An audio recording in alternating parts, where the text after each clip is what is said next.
ออกครับมาส่งพี่น้องได้ตั้งเสียงนะครับเนาะเจอเข้ามาด้วยในคลิปของเขานะครับเนาะ SKL วิดีโอนะครับเนาะออกครับไรเฮ็ดคลิปขึ้นมาเนี่ยก็ถึงอีกนึงนะครับเนาะย้อนไปว่าปอมีข้าวย่ำนะครับเนาะออกครับวนวันมาเร็วนะครับเนาะเป็นช่วงยกกับโควิดนะครับเนาะเฮาค่ะก็ปออะไรกว่าทั้งเลยนะครับเนาะออกครับวนว่าที่มีข้าวย่ำนำมาเฮ็ดคลิป ตอนใดพี่น้องเขาอยู่ในค่ะเนาะเหมือนทรงคู่ก็คู่ก้นในค่ะเนาะดีเข้ามาด้วยในคลิปของเขาในค่ะเนาะ SKL วิดีโอในค่ะเนาะออกค่ะอันในสังเกตเผยเข้ามาแล้วก็อย่าลืมติดตามบันในค่ะเนาะSKL วิดีโอในค่ะเนาะยังตึกมีคลิปแต่ได้ขึ้นมาตั้งนำอยู่ในค่ะเนาะอันนี้ก็ยินจมขอบใจอย่านำในค่ะเนาะที่มีคนติดตามสเต็กเป็นsubscribe ในค่ะเนาะเต็ม10,000ก็ในค่ะเนาะออกค่ะมันในก็เขาเต็มมีแฮงเจอในค่ะเนาะมาเฮ็ดคลิปทางตั้งนำตั้งลายอยู่ในค่ะเนาะออกค่ะมาได้จำกันนะครับเนาะเมื่อในก็เขาติมีเกี่ยวกับลองคอมนะครับเนาะเมื่อในก็ติเป็นเหมือนซึ่งหนังจันเงานั่นหันเนาะเป็นอันง่ายๆนะครับเนาะเมื่อในก็ติมาเฮ็ดในพี่น้องเขานะครับเนาะก็ติเป็นลายตุ้ยนะครับเนาะลายตุ้ยฮาร์ดดิสก์นะครับเนาะเครื่องเฮาคันนั้นกินฮาร์ดดิสก์กว่ากาฮือนะครับเนาะแล้วก็เจอแรมกว่ากาฮือนะครับเนาะเกี่ยวกับฮาร์ดดิสก์และแรมมันจะนั่นนะครับเนาะเฮาเข้ามาด้วยจอมกันนะครับเนาะตอนตามน้องๆที่พึกเรียนคอมใหม่ๆนะครับเนาะแล้วก็เจอผู้ทรงสนใจนะครับเนาะเรียนเพนเกี่ยวกับคอมนี่ก็เข้ามาด้วยไลฟ์นะครับเนาะออกค่ะเอามาด้วยจอมกันนะครับเนาะสังเกตว่าเผอฮู้เย้านี่ก็ข้ามกว่าไลฟ์นะครับเนาะออกค่ะอันนี้ก็อันนี้ปัวเฮาเข้ามาด้วยนะครับเนาะว่าเครื่อง เฮาคานั่นนี่ค่ะเนาะเจอฮาร์ดดิสก์มันกว่ากาหือยาวนี่ค่ะเนาะตีเก็บมันกว่ากาหือยาวนี่ค่ะเนาะเหมือนจังที่ในนี่ค่ะเนาะเขาเปิดขึ้นมานี่ค่ะเนาะเปิดที่ My Computer นี่ค่ะเนาะที่นี่ค่ะเนาะThis PC นี่ค่ะเนาะเขามาเด็กเปิดอันนี้ขึ้นมานี่ค่ะเนาะอันนี้ค่ะก็ติมีฮาร์ดดิสก์เฮาคาในมันติอยู่ที่ในนี่ค่ะเนาะอันนี้ติมี Drive C นี่ค่ะเนาะ Disk C นี่ค่ะเนาะ Disk Locate Disk D นี่ค่ะเนาะเขาติแปลงไว้มีอยู่2อันก้อยนี่ค่ะเนาะกำมันก็ติมี3-4อันก็ว่าอะไรนี่เขาอยู่ที่เฮาคาตัดออกว่าติเฮ็ดหลายตอนนี่ค่ะเนาะอ๋อค่ะอันนี้ก็จะมี C กับ D มีอยู่2ดอนนี่ค่ะเนาะอ๋อค่ะอันนี้ก็สังเกตว่าเฮาคักให้ด้วยฮาร์ดดิสก์ของเฮาคันนั้นตั้งหมดมีการอยู่ในเฮาคักก็ติเลยเต็กที่this PC นี่ค่ะเนาะเฮาคักก็ติ๊กที่ manage นี่ค่ะเนาะว่าคอมเฮาคันนั้น1ตัวตั้งหมดในฮาร์ดดิสก์มันมีการอยู่ในนั้นค่ะเนาะเฮาคักก็ติ๊กที่ manage นี่ค่ะเนาะแล้วก็มาดีdisk management นี่ค่ะเนาะอ๋อค่ะอันนี้ก็ตั้งหมดก็ติมีอยู่ที่ก็ได้นี่ค่ะเนาะอันนี้ค่ะเนาะตั้งหมดนี่ค่ะเนาะอันนี้ติมี4ปาก65นี่ค่ะเนาะ0.75กิกะไบต์นะครับเนาะกิฟต์นะครับเนาะโปร465ในก็เรียกว่าเป็นฮาร์ดดิสก์ของเขาคันนั้นมี500นะครับเนาะ5ปากนะครับเนาะ5ปากกิฟต์นะครับเนาะ5ปากกิฟต์เนี่ยมันสิเนอยู่465นะครับเนาะอ๋อค่ะแล้วก็สิมีได้ C นะครับเนาะthis C this look at this D นะครับเนาะอ๋อค่ะอันนี้ก็ลายตัวนะครับเนาะฮาร์ดดิสก์นะครับเนาะซึ่งมี2ตัวนี่ก็สิมีตั้งแต่ในแทงตัวนึงนะครับเนาะอ๋อค่ะอันนี้ก็สิเป็นลายตัวฮาร์ดดิสก์นะครับเนาะแล้วก็ดีในนะครับเนาะเฮาคำมาด้วยนะครับเนาะได้ดีนะครับเนาะอันนี้ดีนี่ก็ติดเต็มอยู่นะครับเนาะมันจึงดีในดีแบ่งไว้มีอยู่ตั้งหมดในในลูกเกตดิสดีในที่มี2ปาก30กิบนะครับเนาะแล้วก็มันเหลือในใจกว่า2ปากจำ2ปากนะครับเนาะหรือเจออยู่33.7กิบนะครับเนาะหรือเจอ33กิบนะครับเนาะอ๋อค่ะย้อนเปิดนั้นก็ใจกว่าปากปลายเย้านะครับเนาะเย้าก็ดีในก็ติเป็นตั้งหมดติมีอยู่2ปาก34กิบนะครับเนาะมันเหลือในเลยอยู่16.5กิบด้วยนะครับเนาะติเต็มเย้านะครับเนาะอ๋อค่ะบ่มาติในเฮาค่ะใครด้วยเกี่ยวกับลูกดิสดีC เนี่ยนะครับเนาะก็มาเต็กตี G ตีในเสแล้วก็เต็กตีอ่าบลอบัตติสในตั้งล่างตั้งตาเนี่ยนะครับเนาะนะครับเพราะว่ามันติดเต็มเลยมันติเป็นสีแรงใช่ไหมครับเนาะมันติ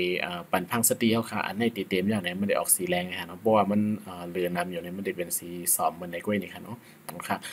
ย้อนไปว่ามันติดเต็มอย่างไหนครับมันพังสตีเฮาค่ะเป็นสีแรงเลยครับเนาะอ๋อค่ะพวกค่ะเขาเกี่ยวกับลูกดิสซีเนี่ยนะครับเนาะมาเด็กขวานี่ครับเนาะแล้วก็ right click นี่ครับเนาะมาดีบลอบัตติสนะครับเนาะดีนะครับเนาะ ที่เข้ามาที่ในนะครับมันจะมีgeneral นะครับเนาะเอาค่ะอันนี้ก็เกี่ยวกับได้ C นะครับเนาะมันเหลือเจ้าอยู่กับนะครับเนาะอันนี้ใจกว่า2ปาก17นะครับเนาะแล้วก็ที่เหลือนี่เหลืออยู่16.5นะครับเนาะเอาค่ะตั้งหมดป้องกันมี2 3 4นะครับเนาะสงสัยว่าอย่าไปมาเทคดี disclink up ดีนะครับนะทั้งเสื้อว่าเทคดีในมันดีล่างกับหมดนะครับเนาะอย่าไป link up นะครับเนาะดีนะครับเนาะเอาค่ะเข้ามาด้วยหลายๆนะครับเนาะแล้วก็เจอในก็ที่มีสั่งนะครับเนาะก็มาด้วยเกี่ยวกับ ลองได้ C ดีในนะครับเนาะ DC นะครับเนาะเอาค่ะสังเกตว่าเขาค่ะอันนี้ด้วยฮาร์ดดิสก์นะครับเนาะสังเกตว่าค่ะด้วยแรมมันทำให้ซื้อด้วยขนาดนี้ว่าเครื่องเขาค่ะนั้นกินแรมกว่ากาเฮียนะครับเนาะเอาค่ะเขาค่ะเพราะว่าใครด้วยแรมเนี่ยเขาค่ะได้มาได้ดีดังเตอทัสบาร์ดังเตอเนี่ยครับเนาะทัสบาร์ดีในมาจีดีทัสบาร์ดีเตอในยกดังเตอสุดเลยนะครับเนาะทัสบาร์ดังเตอสุดนะครับเอาค่ะดีนะครับยกก็ติ๊กright click ดีในนะครับเนาะยกก็ติ๊กดีติ๊กขวา right click ยกก็ติ๊กดี task manager นะครับเนาะติ๊กดี task manager ดีในครับเนาะเอาค่ะพอติ๊ก task manager ดีในแล้วนะครับเนาะมันก็ดีขึ้นมาเป็นหน้าต่างจึงในไว้นะครับเนาะเอาค่ะเขาค่ะก็มาติ๊กดีperformance ดีในนะครับเนาะติ๊กดี performance ดีในครับเนาะดีในมันจะเป็นลายย่อยย่ำเป็นหูย่อยนะครับว่าแอปอันเรากินกว่ากันคือนะครับเนาะCPU อันนี้ก็จะเป็น CPU นะครับเนาะตั้งหมดกินอยู่ 12% นะครับเนาะ Memory อันนี้ RAM นะครับเนาะกินอยู่ 46% นะครับแล้วก็ Disk อันนี้ Network นะครับซึ่งเนี่ยมันกินนะครับเนาะออกค่ะเฮาค่ะได้เลยด้วยว่าตัวเรากินกว่าก็คือนะครับเนาะอันนี้จะเป็นCamtasia นะครับ Camtasia นะครับเนาะ Recorder 2019ที่เขาเจอสิอัดคลิปอยู่มาแล้วนะครับเนาะแอปอันนี้นะครับเนาะกิน CPU อยู่3.9% 4%นะครับเนาะแล้วก็กินแรมอยู่นะครับเนาะก็น่านะครับเนาะเขาคำว่าด้วยดีตั้งโหฮุบมันดีในนะครับเนาะราคาดีในจะเป็นCPU นะครับเนาะความมันเองครับดีในCPU กินอยู่ขึ้นลงจังไหนนะครับเนาะบางทีก็บางกำก็ได้กินเยอะกินน้ำบางกำก็ได้กินนะครับเนาะแล้วก็ที่ในที่เป็นmemory นะครับเนาะที่เป็น RAM นะครับเนาะ RAM ในของเขาที่มี 7.9 ในเขามีที่คอมเขาจะอยู่ใน RAM มันมี8กิกนะครับเนาะ8กิกก็แสดงมันหนีไว้ 7.9 นะครับเนาะย้อนไปว่าเขาจะอยู่8กิกนะครับเนาะแล้วก็เมื่อเหลือในเจอกว่า 3.7 นะจำ4กิกนะครับเนาะจำ4กิกก็ประมาณตีเป็นเปอร์เซ็นต์ที่เป็น47%นะครับเนาะหมอกครึ่งหนึ่งของ8กิกก็หมอก4จิกนะครับเนาะที่เขาเจออยู่เมื่อเหลียวเนี่ยเนาะอัดคลิป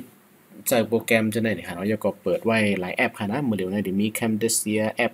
อัดคลิปอันไหนสิแล้วก็หน้าต่างอันไหนแล้วก็ได้มีเปิดไว้เว็บไซต์นะครับเนาะอันไหนนะครับเนาะก็เปิดไว้ก็ได้นะครับเนาะก็กินอยู่4จิกนะครับเนาะแล้วก็ดิสที่เก็บข้อมูลกินบางครั้งก็ 1% 2% ขึ้นกว่านี่ครับย้อนไปว่าอัดคลิปนะครับเนาะแล้วก็มันได้เอาคลิปในเข้าเก็บในดิส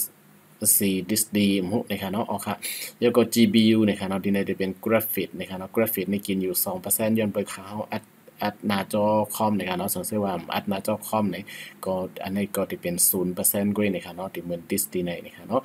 ค่ะอันนี้จะเป็นกราฟิกในก็ได้เก็บภาพแคปห่างนะครับเนาะเงาสีหน้าจอนะครับหน้าคอมนะครับเนาะ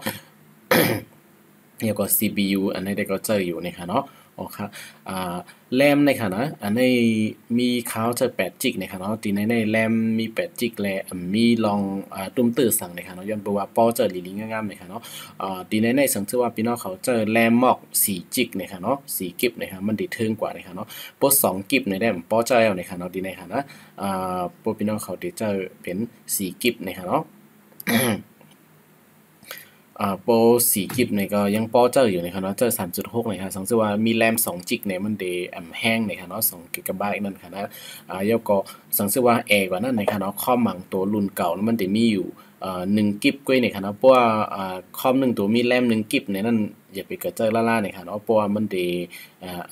เพิ่มแรมมันไหลนะครับเพราะว่ามันลายแรมมันไหลเขาก็ได้ใส่แรมใหม่ไหลนะครับเนาะว่าเอา4จิก8จิกมาใส่ก็ไหลนะครับกวยกาวคอมบางตัวบ่เป็นรุ่นเก่านะล่าเนี่ยมันได้มีแรมมา1จิกเนี่ยมันยังกว่าโฟนมือถือที่เขาเจ้าอยู่กูวันเนี่ยครับเนาะเมื่อเหลียวในโฟนกวยก็ได้มี3-4จิก6จิก8จิกเหมือนกันแล้วนะครับเนาะย้อนเปิ้นนั้นนะครับเนาะแรม1จิกในที่ลง Windows 7อย่างไรนะครับเนาะเจอ Windows XP รุ่นเก่านะครับเนาะค่ะก็นานกว่านะครับเนาะสงสัยว่าที่ลง Windows 7เนี่ยก็ได้เลยมีแรม2จิกขึ้นกว่าปานเนื้อนะครับเนาะค่ะแรม4นี่ก็ ห่างหายเนี่ยป้อเจออะไรอยู่นะคะเนาะกุยกะสังเจว่าไลมาเป็นแรม8นั่นก็แรม16เจอใน1เคนเดลีนะคะเนาะสังเจอซื้อเจอคอมนะคะเนาะอ๋อค่ะอันนี้ก็